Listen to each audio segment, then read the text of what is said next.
الحقيقة ان كل حاجة النهاردة ماشية عكس المتوقع. يعني انا امبارح بالليل قبل ما انام كان في بالي ان ايه اللي هيحصل، ان انا هصحى الصبح اللي هو النهاردة هنزل الكلية عشان عندي محاضرتين، وهرجع من الكلية هخلص بقى كل التاسكات اللي ورايا دي. بس انا دلوقتي اهو الساعة تقريبا 11 ل 12 لسه صاحي من النوم، والتاسكات لسه زي ما هي، ورحتش الكلية و يعني عملت اوبنتو. فده جميل، يعني ده جميل. في الفترة اللي فاتت دي اللي كان فيها الأجازة، والحقيقة إن الأجازة يعتبر لسه ما خلصتش بسبب إن النتيجة بتاعتنا أصلا طلعت متأخر الأسبوع اللي فات، وما كانش حد اشتغل محاضرات غير لما النتيجة تطلع، عشان ده المواد بتقفل بمواد وحوار الكريدت ده. فالفكرة إن إيه، كان في بالي بقى بما إن الأجازة طولت وبقت مملة فعلا، إن جت فكرة كده اللي هو بقيت فيلسوف بقى وبفكر إن كل حاجة بتبدأ بفكرة. حرفيا بالذات في الوقت اللي احنا فيه ده، بني آدم داخل في سن العشرين دلوقتي قدامه كل حاجة تقريبا، قدامه هو اللي ممكن يختار. ممكن تختار انك اما تنزل شغل او تكتفي بالكلية بس وتقعد تذاكر في البيت. انت اللي قدامك كل حاجة حرفيا، انت عايز تعملها في الايام اللي جاية او في الشهور اللي جاية دي، انت اللي بتحط اللي في بالك دلوقتي. ففي بالي ايه بقى، ان كل حاجه حرفيا بتحصل في اليوم ده بتبدا بفكره. يعني خلينا نعتبر ان دي ورقه بيضه ماشي، مفيش حاجه فيها مكتوبه دلوقتي. الورقه البيضه دي هي عباره عن اليوم بتاعنا اللي احنا بنصحى الصبح كده اللي هو بسم الله الرحمن الرحيم، انا لسه بادئ يوم جديد، لسه بادئ ايه صفحه بيضه جديده. ففي الصفحه البيضه دي هي لسه فاضيه حرفيا.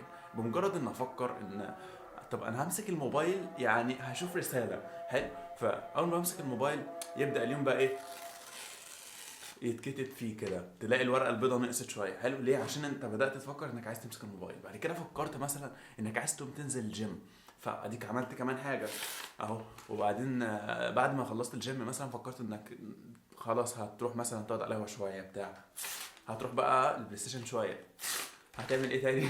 هتشوف الكورس اللي انت بداته وما كملتوش شويه، هتخش تحل شويه بروبلم سولفينج لغايه اما ايه تلاقي اليوم خلص، وكل اللي انت عملته حرفيا هو طالع بس من اللي انت عايز تعمله النهارده من بعد ما انت ما صحيت. ف ده بقى اللي بيحكم. يعني مش عارف انا ليه بفكر كده بصراحه، بس في بالي ان هو يعني اما انا كل حاجه في ايدي دلوقتي. حلو. لو اخترت غلط طب انا مش عارف اختار، مش عارف اعمل ايه، فاهم؟ أنا قدامي حاجات كتير قوي بس مش عارف اعمل ايه. فالفكره ان كل حاجه بتبدا بفكره. لو انت فكرت انك هتقوم النهارده وتعمل كذا، فعلى الاقل هتحاول انك تقوم تعمل كذا، طبعا بجانب البروجراستينيشن والكلام اللي احنا عارفينه اللهبل ده كله اللي احنا بنمشي عليه. ده في الاخر بيبقى اليوم بتاعنا. فيلسوف ولا مش فيلسوف؟ تعالى بقى ايه نشوف النهارده. كان المفروض زي ما كنت بقول لك ان انا رايح الكليه، وانا مش عارف انت متابع من بدري ولا لا، بس الترم اللي فات ده انا قلت ان انا عايز اعلي الجي بي اي بتاعي عشان اختار قسم عالي في الكليه، عشان التقسيم عندنا من اول سنه ثالثه صح. مش عارف انت عارف ده ولا لا، بس يعني ده اللي انا كنت ناوي اعمله في الترم اللي فات، ان انا بقى ما افوتش محاضرات وامشي على كل حاجه فعلا. وفعلا كانت نيه صادقه شويه. بس اللي حصل بقى كان عكس كده. انا دخلت في الشغل، اتلهيت في الشغل جدا، ولابك طبعا اهتميت بيها المكان بتاعنا، واهملت الحقيقه، ما رحتش الكليه كتير، وتقريبا ما ذاكرتش غير اخر شهر كالعاده يعني. فاللي حصل بقى ان يعني ما اقدرش اسميها ان انا خسرت، عشان انا ما خسرتش ولا كسبت. انا الجي بي اي بتاعي بتاع الترم اللي فات فضل ثابت، يعني جبت نفس الجي بي اي اللي هو ايه، خلى الجي بي اي بتاع الترم خلى الجي بي اي الاجمالي ثابت، فانا تقريبا ما اتحركش. هي دي خساره، خساره الحقيقه. يعني انا ضيعت تقريبا ترم من غير ما اقدر ارفع الجي بي اي بتاعي، ودلوقتي انا معايا اخر ترم عشان اقدر اعمل حاجه. ففي بالي بقى ان شاء الله الترم ده زي الترم اللي فات يعني، بس ان شاء الله الترم ده ايه نحاول نلتزم اكتر. بس الفكره ان الظروف لغايه دلوقتي مش مساعده بده، اللي هو انا المفروض النهارده كنت يعني ده تاني يوم حرفيا تروح عليا نومه في ان انا كنت عايز اروح الكليه. يعني بص، عايز اقول لك ايه، ان التاسكات اللي مكتوبه اللي هي بص التاسكات دي بتاعت اول يوم انا رحت فيه اصلا، اللي هو اليوم الوحيد فاهمني. ولغايه دلوقتي لسه ما خلصتهاش، فان شاء الله يعني ان شاء الله هخلص النهارده، ولو انت ما خلصتهاش فانا مخلصها.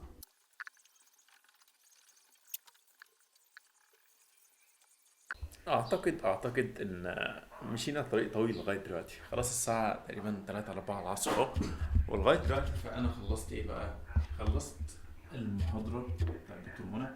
مش عايز اذاكر الشبكات الحقيقه عشان ما كنتش فاهم اي حاجه، وفيديو باشمهندس عبد الله الغامدي ده هشوفه بس يتقل. دول خلصوا هما كمان، كمان خلصت الفيديو بتاع جابر ده.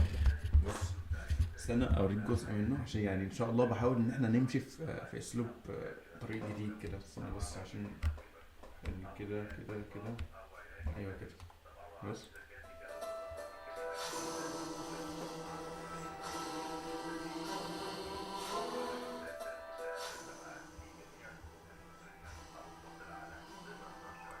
كفايه بصراحه. بحاول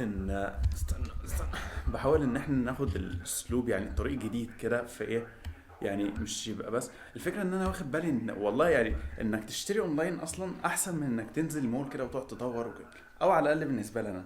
فيعني آه وده لكذا سبب. يعني انت اونلاين انت قادر تشوف الحاجه اللي انت هتشتريها بشكل احسن، ده انت كمان بتاخد تجربتها، بتاخد اراء الناس فيها والكلام ده كله، على عكس لما تنزل تشتري وانت اعمى كده، بالذات لما تبقى في حاجه غاليه بقى زي كانك هجيب كاميرا او لابتوب. فعشان كده بصراحه يعني انا ماشي في الفكره دي بشكل جامد جدا، وهتبقى جامده. آه بس لغايه دلوقتي كده احنا تقريبا يعني عملنا نص اللي عايزين نعمله. علامات الصح بقت اكتر من العلامات اللي ما فيهاش صح. ف كان يوم مثمر الحقيقه، بس ناقص يعني حاجه واحده.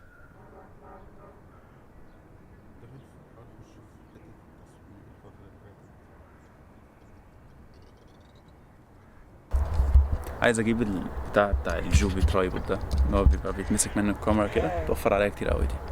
بس الفكره ان دلوقتي عامل 3000 جنيه لوحده. لا بس يعني زي ما الدنيا بتغلى برضو مش هترخص.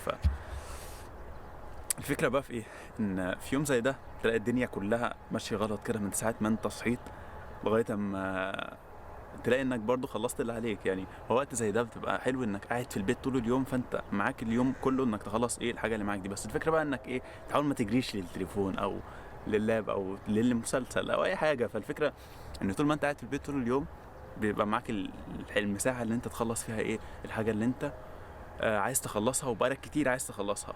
ففي يوم زي ده بقى وانت قاعد طول اليوم في البيت بتحس ان اليوم خلص وانت ما عملتش اي حاجه كده، في نفس الوقت انت خلصت حاجات كتير. فبيبقى حلو بقى انك ايه، تخرج شويه، تمشي شويه، تقعد شويه بتاع.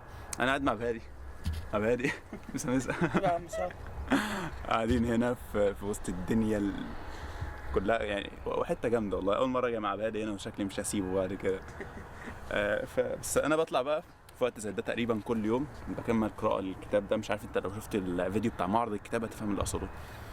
المقصود ان ما تعديش يوم من غير ما تخرج، حتى لو انت طول اليوم قاعد في البيت، فحته برضو انك تطلع تقعد بره شويه، دي تقريبا يعني اكتر حاجه بتكمل اليوم والله. عشان مهما كترت الحاجات اللي خلصتها وانت قاعد في البيت، فدايما خروجك بره وتعاملك مع الناس دي بتبقى حاجة بتضيف كتير قوي لليوم. سواء لو هتخرج تتمشى في اي حتة، هتقعد مع واحد تقابله بالصدفة حتى، او هتروح تقابل حد.